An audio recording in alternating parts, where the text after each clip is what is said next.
Ya, Assalamualaikum warahmatullahi wabarakatuh. A'udzubillahi minasyaitonirrajim. Bismillahirrahmanirrahim.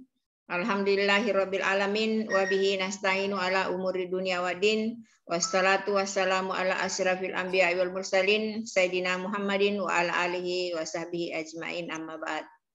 Anak-anakku sekalian yang saya cintai dan saya banggakan, pada pagi hari ini alhamdulillah, meskipun bukan di tempat yang sama kita belajar, kalian di sekolah pembelajaran tatap muka, saya di suatu tempat, itu tidak akan menghalangi pembelajaran kita, ya. Nah, begitu pula tak lupa kita kirimkan salawat dan salam kepada junjungan Nabiullah Muhammad SAW. Nabi sebagai uswatun hasanah, Nabi sebagai rahmatan lil alamin untuk kita semua. Baik nak, untuk Said ini yang bergabung baru 11 orang, ada juga temannya yang di rumah bergabung hari ini. Baik, saya akan tampilkan. Jadi Zoom kita ini terekam ya, yang senantinya akan saya buatkan video, saya share ke grup, itu nantinya menjadi pelajaran juga buat teman-temannya. Baik, saya aktifkan dulu share screen-nya. Materi kita pada pagi hari ini itu berkisar tentang bab 3. Di bab 3 nanti itu akan kita pelajari tentang, saya cari dulu ya materinya.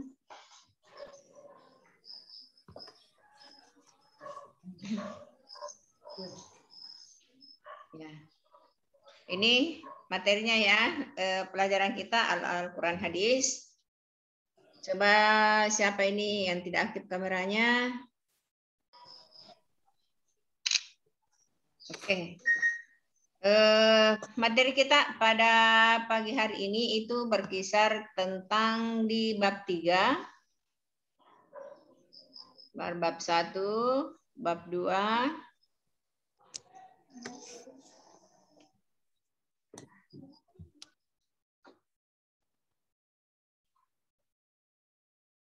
ya, jelas dilihat di layar ya. Menjawab ke dulu nak, jelas dilihat di layar? Halo, Anissa, jelas ya? Iya Bu. Ya, oke. Jadi untuk meskipun dalam pembelajaran tatap muka, tetap kalian bawa HP ke sekolah. Karena kenapa? Saya untuk mata pelajaran Al-Quran Hadis itu tetap kalian bawa HP karena materi atau buku itu tidak ada di perpustakaan. Buku dari Al-Quran Hadis tidak ada di perpustakaan, adanya di buku digital yang kalian download atau yang saya share ke grup. Ada di bukunya di HP-nya. Nah, jadi nanti kita tidak pakai buku cetak untuk belajar. Yang dipakai belajar itu adalah buku yang sudah saya kirim, buku digital yang saya kirim di grup masing-masing kelas. Buku digital Al-Quran Hadis. Nah, ini.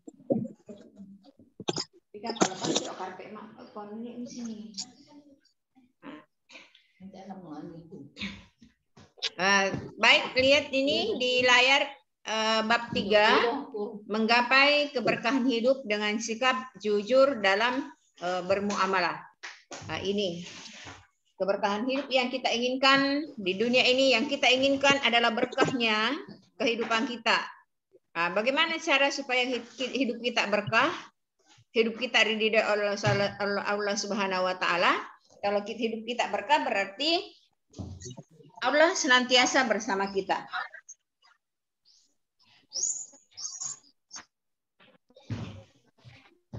Ya, baik. Di sini judul besar yang kita tampakkan di sini, menggapai keberkahan hidup dengan sikap jujur dalam muamalah. Nah, di sini ada beberapa kata yang perlu kita analisa. Ada beberapa kata yang perlu kita analisa.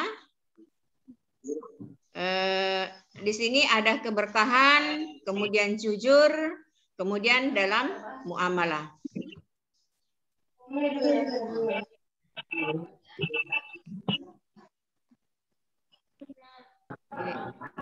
Ya, nah, saya ulang kembali. Nah, di sini ada keberkahan hidup yang harus senantiasa kita harus miliki untuk menjadi tabungan kelak kita di akhirat. Itu adalah bagaimana kita dalam mengarungi kehidupan di dunia ini yang hanya sementara, itu memperoleh keberkahan dari Allah Subhanahu wa taala, diberkahi oleh Allah Subhanahu wa taala.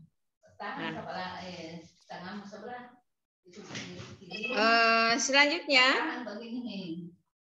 masuk itu suara tak di sini. Nah, sekarang salah satu cara di antara sekian cara yang diajarkan kepada kita dalam agama untuk mencapai keberkahan hidup, salah satunya adalah dengan sikap jujur yang kita miliki. Bagaimana sih sebenarnya sikap jujur itu? Apa pengertian dari sikap jujur? Sikap jujur adalah sifat atau kelakuan atau tingkah laku yang kita lakukan sesuai dengan yang sebenar-benarnya, baik itu perbuatan maupun perkataan. Jadi jujur itu perbuatan dan perkataan sesuai dengan yang sebenarnya, sesuai dengan kenyataan yang terjadi. Nah, itulah pengertian dari sifat jujur. Selanjutnya, apa itu muamalah? Nah, jadi tadi salah satu cara di antara sekian jalan yang diberikan oleh Allah Subhanahu wa taala dan Rasulullah Sallallahu alaihi wasallam yang dijelaskan dalam Al-Qur'an dan hadis, salah satunya adalah sikap jujur. Nah, sikap jujur ini adalah jalan kita untuk menggapai keberkahan dengan cara bermuamalah atau bersosialisasi atau bergaul dengan dalam kehidupan masyarakat antara manusia yang satu dengan manusia yang lain. Disitulah kita harus membiasakan diri. Disitulah harus kita tampakkan perilaku jujur dalam bergaul. Jujur dalam bergaul yang dimaksud di sini khusus untuk materi kita kali ini di bab 3 itu membahas tentang difokuskan pada bagaimana manusia berinteraksi, bagaimana manusia berhubungan antara manusia yang satu dengan manusia yang lain dengan dalam skop lingkup kecil yang digariskan di materi kita itu adalah dalam perdagangan atau hal jual beli atau kegiatan jual beli. Ya, itulah yang ditekankan bagaimana caranya kita harus tetap memiliki sikap jujur, perilaku jujur dalam melakukan interaksi antara manusia yang satu dengan manusia yang lain atau kelompok manusia yang satu dengan kelompok manusia yang lain dalam melakukan hubungan interaksi tersebut.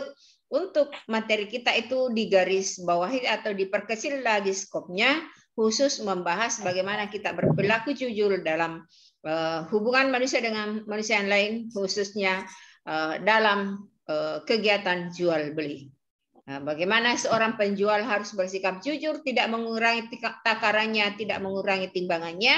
Begitupun pembeli tidak boleh meminta yang berlebih sehingga bisa merugikan penjual. Nah, sekarang materi kita pada kali ini ada beberapa tujuan yang ingin kita capai dalam materi ini. Pertama, bagaimana anak-anakku bisa membaca ini titik 26, membaca hadis riwayat Al-Baihaqi. Jadi materi di bab 3 itu ada 2 hadis yang akan kita pelajari, materi Al-Baihaqi dan At-Tirmizi. Hadis dari Al-Baihaqi yang diriwayatkan oleh Al-Baihaqi dan At-Tirmizi. Hadisnya pendek-pendek. Ini aja hadisnya ya.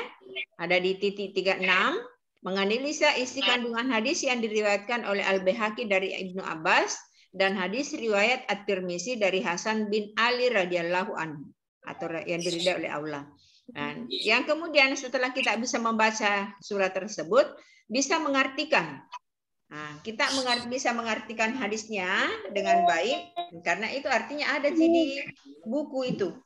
Nah, tinggal dan aku baca dengan baik. Hadisnya ada di buku. Kemudian